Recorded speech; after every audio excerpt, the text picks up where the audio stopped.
ഇന്ന് ഞാൻ നൈക്കേന്ന് ഓർഡർ ചെയ്ത കുറച്ച് സാധനങ്ങൾ വന്നിട്ടുണ്ടായിരുന്നു. അൺബോക്സ് ചെയ്തൊരു വീഡിയോ ഇടാന്ന് വെച്ചപ്പം ആദ്യത്തെ ബോക്സ് തന്നെ കാലി. അതിലിരുന്ന സാധനം വസ്തു എടുത്ത് മാറ്റിയതായിരുന്നേ. രണ്ടാമത്തെ ബോക്സ് എടുത്തപ്പം അതിൽ കുറച്ച് സിറവും ലിപ്സ്റ്റിക്കും ആയിരുന്നേ. ഇടാൻ കുറേ ലിപ്സ്റ്റിക് ഉണ്ടെങ്കിലും ഒരെണ്ണം നമുക്ക് എപ്പോഴും സ്പെഷ്യൽ ആയിരിക്കുമല്ലോ. അതാണ് എനിക്ക് ലാക്മിയുടെ ന്യൂഡ് ട്വിസ്റ്റ് എന്ന് പറഞ്ഞ ഈ ഒരു ഷെയ്ഡ്. മാറി മാറി ഇടാൻ ഒരു 100 എണ്ണം ഉണ്ടെങ്കിലും ഇതെനിക്ക് ഏറ്റവും പ്രിയപ്പെട്ടതാണ്. അതുകൊണ്ട് ഇത് ആദ്യം തീരുകയും ചെയ്യും, ഇടയ്ക്കിടയ്ക്ക് വാങ്ങുകയും ചെയ്യും. പിന്നെ ഈ ഓർഡിനറിയുടെ നിയാസിനമൈഡിൻ്റെ സിറവും അതുപോലെ തന്നെ ലോറിയലിൻ്റെ ഒരു ഗ്ലൈക്കോലിക് ആസിഡിൻ്റെ സിറവും ആയിരുന്നു. ഇതൊക്കെ എൻ്റെ റീപർച്ചേസ് ആയിരുന്നു. പിന്നെ ഇതൊരു പുതിയ ഐറ്റം ആയിരുന്നു. ഓർഡിനറിയുടെ ഈ കെമിക്കൽ പീല് ഞാനിത് ആദ്യമായിട്ടാണ് യൂസ് ചെയ്യുന്നത്. ഒരുപാട് റിവ്യൂ ഒക്കെ കണ്ട് വാങ്ങിയതാണ്. യൂസ് ചെയ്ത് നോക്കിയിട്ട് ഞാൻ റിവ്യൂ പറയുന്നതായിരിക്കും.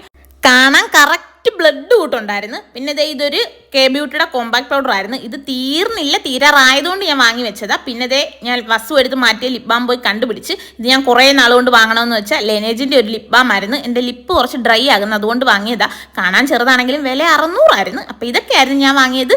ടാറ്റാ.